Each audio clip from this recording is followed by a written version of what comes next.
Hi అండి, అందరూ ఎలా ఉన్నారు?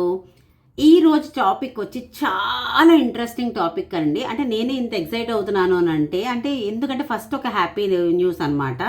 నా వీడియోస్ నేను ఇప్పటి వరకు నేను వర్క్ చేసిన కొన్ని కంపెనీస్ చెప్పలేదన్నాను కదండి. కానీ వాళ్ళకి ఏదో ఒకటి రెండు వీడియోస్ వాళ్ళకి సజెషన్ వీడియోస్లో వెళ్ళి ఓహో ఉషా వీడియోస్ చేస్తుందా అని చెప్పి హ్యాపీ ఫీల్ అయ్యి వాళ్ళు వాచ్ చేయడం మొదలెట్టి సబ్స్క్రైబ్ చేసుకొని నాకు కొన్ని పాయింట్స్ కాల్ చేసి ఇవి నేను అనుకుంటున్న గుడ్ పాయింట్స్, అవి నువ్వు వీడియో పరంగా చెప్పు ఉషా అని చెప్పి నా ఎక్స్ కంపెనీ మేనేజర్ నాకు చెప్పేసరికి వా ఉషా ఓకే, నువ్వు ప్రపంచాన్ని ఉద్ధరించేయగలదు కానీ నీవి కొంతమందికి నచ్చుతున్నాయి అని చెప్పినప్పుడు ఐ ఫెల్ట్ వెరీ హ్యాపీ అండి. అయితే ఆయన ఇచ్చిన పాయింట్స్ ఏంటంటే ఏవి చెయ్యొచ్చు, ఏవి చేయకూడదు, ఏది గుడ్, ఏది బ్యాడ్ హ్యాబిట్స్ కానీ వాస్తుపరంగా కానీ మంచి చెడు కానీ ఇలాంటివన్నీ ఒక 150 పాయింట్స్ ఇచ్చారండి. ఇప్పుడు నేను 150 పాయింట్స్ చెప్పుకుంటూ వెళ్ళాను అనుకోండి, ఇది ఒక నోవెల్ కానీ ఒక మూవీ కానీ ఇదే అయిపోతుంది. ఇప్పుడు హోమ్ టూర్ అనుకోండి, ఒక 30 మినిట్స్ పెట్టినా నెక్స్ట్ ఏంటి ఇంకా ఏమున్నది ఇంట్లో అన్నది ఇంట్రెస్టింగ్గా చూస్తారు. ఇలాంటి పాయింట్స్ నచ్చలేదు అనుకోండి, స్కిప్ కొట్టుకుంటూ వెళ్ళిపోతారు. సో అందులో భాగంగా సరే నేను జాట్ డౌన్ చేసుకొని అన్ని పాయింట్స్ అయితే నేను 150 పాయింట్స్ని పెట్టలేను కానీ దీన్ని 2 పార్ట్స్గా చేస్తున్నానండి.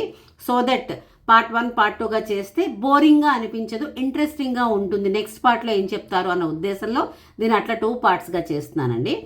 అందులో ఈరోజు పార్ట్ 1 అనమాట. సో పార్ట్ 1లో బేసికల్గా ఒక సెట్ ఆఫ్ పాయింట్స్ చెప్తాను. ఏంటి అని అంటే కొన్ని వస్తువులు మనం అసలు ఎవరితోటి షేర్ చేసుకోకూడదట. అలాంటి కొన్ని వస్తువుల్లో ఏంటి ఇంపార్టెంట్ 5 పాయింట్స్ అని అంటే ఫుట్వేర్. ఫస్ట్ది మన చెప్పులు కానీ షూస్ కానీ ఎవ్వరు మనం వాడుతున్నవి టైట్ అయిపోయిందనో లూజ్ అయిపోయిందనో ఏదో ఒక రీజన్ పెట్టుకొని మాత్రం సెకండ్ పర్సన్కి మనం ఇవ్వకూడదు. అస్సలు మన పాదధూళికలతో వాడిన చెప్పులు ఎప్పుడు ఇంకొకరికి వెళితే మనకున్న ఆ పాజిటివిటీ అంతా వాళ్ళకి వెళ్ళిపోతుందట. మనకు అసలే దరిద్ర దేవత నెత్తిమెత్త అన్నం వాడుతూ ఉంటుంది, ఇంకే ఉన్న పాజిటివిటీ కొత్త పోతే కష్టం కదండి. సో అలాగా ఫుట్వేర్ ఎప్పుడు ఎవరికి షేర్ చేయొద్దు. అలాగే పర్సనల్ పర్ఫ్యూమ్స్ ఎప్పుడు ఎవరికి రెండో పర్సన్కి షేర్ చేయకూడదటండి. మీరు కొత్తది గిఫ్ట్ కొని యూ కెన్ గివ్, అందులో ఎక్కడా స్టాపేజ్ లేదు. కానీ మీరు వాడుతున్న పర్ఫ్యూమ్ ఎప్పుడూ రెండో పర్సన్కి ఇవ్వకూడదు. అలాగే వాచ్, ఇది నిజంగా నాకు తెలిసినప్పుడు నాకు ఇలా ఫిలమెంట్లు టచ్ అయ్యాయండి. ఎందుకంటే నాకు వాచ్ కలెక్షన్ చాలా ఇష్టం. నేను కొనుక్కున్నవి నాకు గిఫ్ట్స్ కొత్తగా వచ్చినవి ఓకే, కానీ అలాగే మా హస్బెండ్ వాళ్ళ కజిన్ రిలేటివ్ వాచెస్ వాళ్ళు కొన్న కలెక్షన్లో నాకు ఇష్టం కదా అని కొన్ని వాళ్ళు వాడుతున్న వాచెస్ కూడా నాకు ఇచ్చారు. అది నేను పెట్టుకొని స్టోర్ చేసుకున్నాను. కానీ అది ఉండకూడదు అని చెప్పినప్పుడల్లా అయ్యో అని అనిపించింది. అఫ్కోర్స్ చూస్తూ పారేయలేను ఉన్నది, బట్ దానికి ఏదో ఒకటి నేను చెయ్యాలి. So never ever share your used watches. మీరు వాడుతున్న వాచెస్ ఎప్పుడూ రెండో పర్సన్కి ఇవ్వకండి. అంటే మన విలువైన సమయాన్ని annoyingly we're giving it to some person అనమాట. తెలియకుండానే ఇంకో వ్యక్తికి ఇచ్చేస్తున్నామట. సో అందుకని ఎప్పుడు వాచ్ కూడా ఇవ్వకూడదటండి. అలాగే హెయిర్ బ్రష్ అంటే బేసికల్గా కోంబ్, పన్ని అంటాం మేము, పైన అంటారు కొంతమంది, దువ్వెన అంటారు. ఎప్పుడు మన కోంబ్ని మన పన్నిని ఇంకో వ్యక్తితో షేర్ చేసుకోకూడదు. అలాగే ఫింగర్ రింగ్, చేట్టుకు పెట్టుకునే ఉంగరం కూడా ఒకరిది రెండో వాళ్ళకి ఇవ్వకూడదటండి. మీది మీరు కొనుక్కున్నారు, మీకు అయిపోయింది, లూజ్ అయిపోయింది, టైట్ అయిపోయింది, ఏమైతే మీరు ఎక్స్చేంజ్ చేసుకుని ఇంకోటి కొనుక్కోండి. కానీ నాది టైట్ అయిపోయింది నీకు కావాలంటే అక్క అని, అమ్మ నీకు కావాలా అని చెప్పి అలా ఎవ్వరికి ఇవ్వద్దు, లేడీస్ అయినా జెంట్స్ అయినా. ఇవి 5 స్ట్రిక్ట్లీ నో, అది ఎవరితోటి షేర్ చేసుకోకూడదు అన్న పాయింట్స్లో ఇవి మేజర్ పాయింట్స్ అండి. సో ఎవరికి షేర్ చేసుకోకూడదు అన్నది చెప్పేసుకున్నాం కదండి. ఇక ఇప్పుడు వచ్చేది ఏంటంటే మన వాలెట్స్లో, మన పర్సనల్ వాలెట్స్లో పెట్టుకునేవి, మన పర్సనల్ హ్యాండ్ బ్యాగ్స్లో పెట్టుకునేవి అవాయిడ్ చేసేవి, పెట్టుకోకూడనివి ఈరోజు మనం చెప్పుకుందాం. అందులో first and foremost to avoid keeping it in వాలెట్లో పెట్టుకోకూడనివి ఏంటి అని అంటే చిరిగిన నోట్ అండి. నోటు చిన్నది చిరిగితే మాత్రం ప్లీజ్ వాలెట్లో పెట్టుకోవద్దు. అది ఏంటంటే డిస్రెస్పెక్టింగ్ లక్ష్మీదేవి, మనం లక్ష్మీదేవిని అగౌరవపరుస్తున్నట్టు అండి. అందుకని ఇది ఒక నమ్మకం, నేను ముందే చెప్తున్నాను, ఇది ఒకరు చెప్పారు, నేను కూడా ఒక రకంగా నిజమే అని అనిపించింది. చిరిగిన నోటు ఉంటే బేసికల్గా కావాలంటే వెళ్ళి బ్యాంక్ వెళ్ళి మార్చేసుకోండి, పెట్రోల్ బంక్ వెళ్ళి మార్చేసుకోండి, లేదు అంటే 10 రూపాయలు నోటు ఇస్తే 9 రూపాయలు ఇస్తారు, చేంజ్ చేసేసుకోండి. సో చిరిగిన నోటు ఉండకూడదు. అలాగే బిల్స్ అంటే మనం about to pay power bill అవనివ్వండి, ఇన్వాయిసెస్, ఏదైతే మనం పే చేయబోతున్నామో పే చెయ్యాలో అలాంటి ఇన్వాయిసెస్ బిల్స్ మనం వాలెట్లో ఉంచుకోకూడదటండి. ఎందుకు అని అంటే అది ఎప్పుడు మనీని ఇంకోళ్ళకి ఇవ్వాలి ఇవ్వాలి ఇవ్వాలి వెళ్ళిపోవాలి లక్ష్మీదేవి అన్నట్టు ఫీలింగ్ ఉంటుందట. ఇది చెప్తూ ఉన్నప్పుడు అమ్మ ఇన్నాళ్ళు ఎన్ని తప్పు చేసామా అని అనిపిస్తున్నదండి. మోస్ట్ ఇంపార్టెంట్ మన వాలెట్లో మన హ్యాండ్ బ్యాగ్లో ఉండకూడనిది సెకండ్ పర్సన్ తాలూకా విజిటింగ్ కార్డ్ అండి. ఇది తెలిసినప్పుడు నాకైతే పెచ్చలేచిందండి. నేను ఒక బ్యాంక్లో చేసేటప్పుడు ఎక్కడైనా ఎవరైనా కస్టమర్ని కలిసినప్పుడు వాళ్ళు విజిటింగ్ కార్డ్స్ అవి ఇస్తుంటారు కదండి, అవన్నీ తీసుకొని నా హ్యాండ్ బ్యాగ్లో పెట్టుకునేదాన్ని. ఎందుకు పెట్టుకోకూడదు అన్నదానికంటే ఇంతోటి దీనికేనా అని అంటే కాదు కానండి, మన పాజిటివిటీ మన ప్రాస్పెరిటీ ఇవన్నీ మన హ్యాండ్ బ్యాగ్లో ఉన్న విజిటింగ్ కార్డ్ తాలూకా ఆ పర్సన్కి ట్రాన్స్ఫర్ అయిపోతుందట. ఇలాంటివి నమ్మితే నమ్మండి, లేకపోతే లేదు.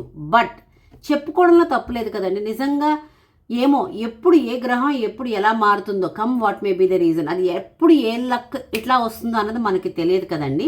సో ఇది నాకు తెలిసింది మీతో షేర్ చేసుకుంటున్నాను. అత్తరే ఉషా అన్నీ వేస్ట్ చెప్తున్నారు, ఇలాంటివి ఏమి మాకు ఫరక్ పడదు అనుకుంటే you do what ever you want. But నేను ఇలాంటివన్నీ చూసినప్పుడు ఇన్ని ఫాలో అయ్యాను, ఎన్నాళ్ళు తెలియకుండా ఎన్ని చేసానా. మేబీ చిన్నగా గ్రహచారం ఇట్లా రన్ అవుతుందా, అయితే ఇప్పటికిప్పుడు ఎగ్దమ్ మారిపోతుందా అన్నది కాదు. బట్ స్టిల్ ఇప్పుడు తెలిసింది కదా, వై కాంట్ ఐ ఫాలో అన్నది నేను అనుకుని మీకు షేర్ చేస్తున్నానండి. సో మన వాలెట్స్లో కానీ మన హ్యాండ్ బ్యాగ్లో కానీ మన పర్సనల్ విజిటింగ్ కార్డ్స్, అంటే మీరు ఒకవేళ కంపెనీ ఏదైనా మంచి పొజిషన్లో ఉండి లేకపోతే మీరు ఎవరికైనా మీరు ఇంట్రడక్షన్ ఇచ్చుకోవాల్సి వచ్చినప్పుడు మీ విజిటింగ్ కార్డ్స్ కొట్టించుకునేటట్టయితే మీ పర్సనల్ విజిటింగ్ కార్డ్స్ ఒకటే మీ వాలెట్లోనే మీ హ్యాండ్ బ్యాగ్లోనే ఉండాలండి. సెకండ్ పర్సన్ విజిటింగ్ కార్డ్స్ కానీ ఏవి మన దాంట్లో ఉండకూడదు. ఆల్రెడీ మనం అప్పుడే 2 టాపిక్స్లో కూడా కొన్ని పాయింట్స్ అయితే షేర్ చేసుకున్నాను కదండి. ఇక థర్డ్ టాపిక్ అంటే మనం ఎవరికి షేర్ చేసుకోకనివి ఉంచుకున్నాము, ఎవరికి మన దగ్గర ఏవి ఉంచుకోకూడదో చెప్పుకున్నాము. ఇప్పుడు మన దగ్గర ఏది ఉంచుకోవచ్చు, things you should keep in an emergency, health పరంగా ఇవ్వండి, లేకపోతే ఒక రకమైన పాజిటివిటీ కోసమైనా కానీ కొన్ని మనం మనతో ఉంచుకోవాలి. కొన్ని things we should keep it with us. అందులో మొదటిది ఏంటంటే కార్డమమ్ అండి, అంటే యాలకలు.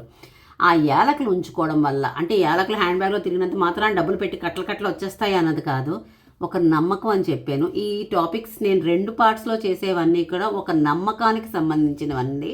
నమ్మితే ఫాలో అవ్వండి, నమ్మకపోతే ఉషా అంతా పిచ్చివి చెప్తుంది ఒక మిత్ అనుకుంటే గనక యూ ప్లీజ్ అవాయిడ్ ఇట్. నేను ఈ వీడియో చూడమని కూడా నేను రిక్వెస్ట్ చేయను, బెగ్ చేయను. కాకపోతే నాకు నచ్చాయి, బాగున్నాయి పాయింట్స్ అన్నప్పుడు నా వాళ్ళకి చెప్పుకుంటే బాగుంటుంది కదా అని చెప్తున్నానండి.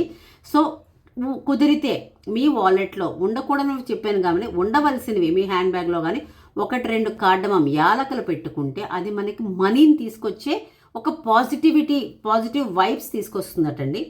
అలాగే బ్లాక్ పెప్పర్, అదేనండి మిరియాలు కూడా మన వాలెట్లో కొంచెం పెట్టుకుంటే గనక జెలస్ పీపుల్, అంటే కుళ్ళిపోతుంటారు కదండి, వాళ్ళ దగ్గర నుంచి మనకి ఇది కాపాడి పాజిటివ్ వైబ్స్ తీసుకొస్తుందట.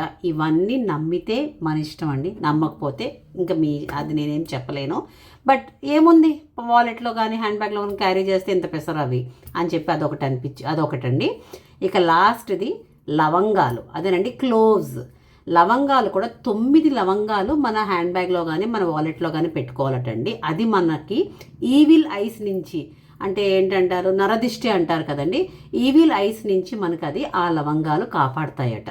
సో ఇక నెక్స్ట్ టాపిక్లోకి వెళ్ళేటప్పటికి బ్యాంగిల్స్ పర్చేసింగ్, బేసికల్గా లేడీస్కి అండి. ఇది ఎవరో చెప్పిందే నేను విన్నాను, నేను కూడా ఆల్మోస్ట్ ఇది ఫాలో అవుతూ ఉంటాను. కానీ ఒకటి మాత్రం నాకు ఇప్పుడు తెలిసింది కాబట్టి మీకు కూడా షేర్ చేసుకోవాలనుకుంటున్నాను. బ్యాంగిల్స్ పర్చేసింగ్ ఎప్పుడు మనకి సండే ఆర్ ఫ్రైడే, ఆదివారం కానీ శుక్రవారం కానీ గాజులు ఎప్పుడైనా మనం కొనుక్కోవాల్సి వస్తే కొత్తవి 2 రోజుల్లో కొనుక్కోవాలటండి. సో దట్ మన హస్బెండ్కి కానీ మన పార్ట్నర్కి మన ఫ్యామిలీకి కూడా అది చాలా మంచి జరుగుతుందట. ఇక కొనుక్కోకూడదు, పర్చేస్ చేయకూడదు అన్నది నేను తెలుసుకున్నప్పుడు ట్యూస్డే ఆర్ సాటర్డే. నేను ఇన్నాళ్ళు సాటర్డేనే పర్చేస్ చేసేదానండి, ఎందుకంటే నాకు అసలు సెలవు, వీకెండ్. సండే షాప్స్ ఉంటాయో లేదో తెలియదు అనుకుని సాటర్డే వెళ్ళి ఎప్పుడైనా ఏ షాపింగ్ అయినా ఆల్మోస్ట్ సాటర్డే చేస్తాను. కానీ బ్యాంగిల్స్ సాటర్డే పర్చేస్ చేయకూడదు, ట్యూస్డే ఎలాగూ చేయను, వర్కింగ్ డే అసలు బయటకు వెళ్ళేది లేదు అన్నప్పుడు అమ్మో అయితే నేను కూడా నా వాళ్ళకి షేర్ చేసుకోవాలనే ఉద్దేశంలో ఈ పాయింట్ని కూడా యాడ్ చేస్తున్నాను. ఎందుకు పర్చేస్ చేయకూడదు ట్యూస్డే ఆర్ సాటర్డే అని అంటే మన సంపాదన తగ్గిపోతుందటండి. ఇంక ఈ రీజన్స్ దానికి లింక్ అయ్యి ఉంది. ఇన్డెప్త్ నాలెడ్జ్ చెప్పినా ఇంకా మూర్ఖత్వం కొంతమంది అంటారు, అవసరమా అని అంటారు. బట్ స్టిల్ నాకు అది నచ్చింది. సాటర్డే కొనకూడదు అన్నారు, నేను ఇన్నాళ్ళు కొంటున్నాను. సో అది మార్చుకుంటాను, తప్పే ఉంది. సండే ఒక ఆప్షన్ ఉంది కదా, సండే కొనుక్కుంటాను. సో అదనమాట. సో బ్యాంగిల్స్ ఎస్పెషల్లీ లేడీస్ పరంగా ఎప్పుడు కొనుక్కోవచ్చు, ఎప్పుడు కొనుక్కోకూడదు అన్నది కూడా చెప్పాను కదండి. నెక్స్ట్ పాయింట్, ఇది లేడీస్కి జెంట్స్కి కలిపి చంపేది. హెడ్ బాత్, తల స్నానం ఎప్పుడు చేయాలి అన్నది కూడా మనం ఈ రోజు టాపిక్లో కవర్ చేద్దాం. చాలామంది 365 days అలా తలస్నానాలు చేస్తూనే ఉంటారు. సో వాళ్ళకి ఈ పాయింట్ వర్తించకపోవచ్చు. బట్ నేను మాలాంటి వాళ్ళు ఏంటంటే, మనకు వీక్లీ లాంగ్ హెయిర్ ఉన్న వాళ్ళకి వీక్లీ వన్స్ అనో, లేకపోతే 15 daysకి ఒకసారి అనో, డిపెండ్స్ వాళ్ళకున్న వాళ్ళది. లేదు వీక్లీ థ్రైస్ చేసే వాళ్ళు ఉంటారు, హెడ్ బాత్ బేసికల్గా. సో వాళ్ళకి నా తెలుసుకున్న పాయింట్స్ ఏంటంటే, ఎప్పుడు హెడ్ బాత్ చేయొచ్చు, ఎప్పుడు హెడ్ బాత్ చేయకూడదు అన్నది మనం ఇప్పుడు మాట్లాడుకుందాం. అండ్ చెయ్యకూడని రోజులు, స్ట్రిక్ట్లీ నో అన్నది ఏంటి అని అంటే, మండే అంటే సోమవారం. సో ఈ సోమవారాలు ఏంటంటే, Mondays always link to moon అటండి. అంటే చంద్రుడికి మనకి ఎప్పుడు లింక్ అయి ఉంటుందట. సో అందుకని ఒకవేళ సోమవారం పూట, మండే పూట తలస్నానం చేస్తే కనుక మనకి ఎమోషనల్ కామ్నెస్ని డ్రైన్ చేసేస్తుందట, అలాగే మెంటల్ పీస్ని తగ్గించేస్తుందట. ఎందుకండి లేనిపోనివన్నీ, మనకి అసలే సోమవారాలు అంటే వర్కింగ్ డే, హడావిడి, తల రుద్దుకొని ఆరబెట్టుకోవాలి, ఇవన్నీ బాధలు పడకుండా మండే అవాయిడ్ చేసుకుంటే బెటర్ అండి.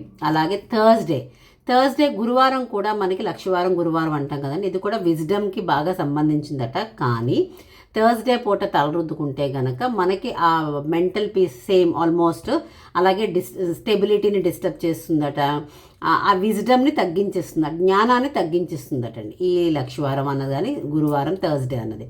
అలాగే స్ట్రిక్ట్లీ నో అన్నది సాటర్డే అండి. ఎన్నాళ్ళు నేను తల రుద్దుకోవాల్సి వస్తే సాటర్డే రుద్దుకోండి అని నేను చెప్పి మా పిల్లలకు చెప్పేదాన్ని, నేను చేసి మా పిల్లలకు కూడా చెప్పేదాన్ని.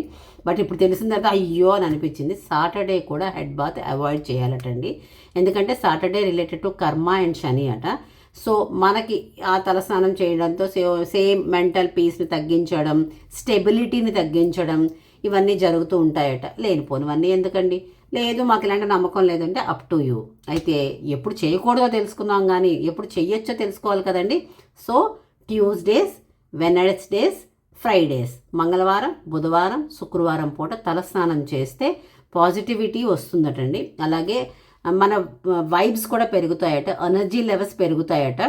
సో ఇవన్నీ తెలుసుకున్నప్పుడు అవునా, ఎప్పుడు చూడు ప్రతిదీ శనివారం పెట్టుకుంటూ ఉంటాను నేనైతే ఎస్పెషల్లీ. కానీ ఇవన్నీ తెలుసుకున్నప్పుడు అమ్మో చాలా నోలు పెట్టుకోవాలి శనివారాలకి అని చెప్పి అనుకున్నాను. అందులో ఈ హెడ్ బాత్ ఒకటి. ఇంకా చాలా పాయింట్స్ ఉన్నాయండి, చాలా అంటే నాకు బాగున్నాయి, నచ్చాయి, అనిపించాయి, షేర్ చేసుకుంటే గుడ్ అని అనిపించింది. ఇది ఒక మూఢనమ్మకం అనుకుంటే ప్లీజ్ అవాయిడ్ ఇట్ అండి. లేదు బాగుంది, నమ్మకంగా ఉన్నది, మేము ఇదే ఫాలో అవుతామండి, దీని వెనకాల ఈ రీజన్ ఉందని నాకు తెలియదు కానీ బట్ వీఆర్ ఫాలోయింగ్ ఇట్ అనుకున్న వాళ్ళైతే చాలా థ్యాంక్స్ అండి. ఈ వీడియో కనుక నచ్చితే మళ్ళీ సెకండ్ పార్ట్ 2 ఉంటుందండి, డోంట్ మిస్ దట్. ఇంకా మంచి పాయింట్స్ అయితే చెప్తాను అందులో కూడా. ఈ వీడియో కనుక నచ్చితే please do like, share and subscribe to ultimate Usha. ఉంటానండి.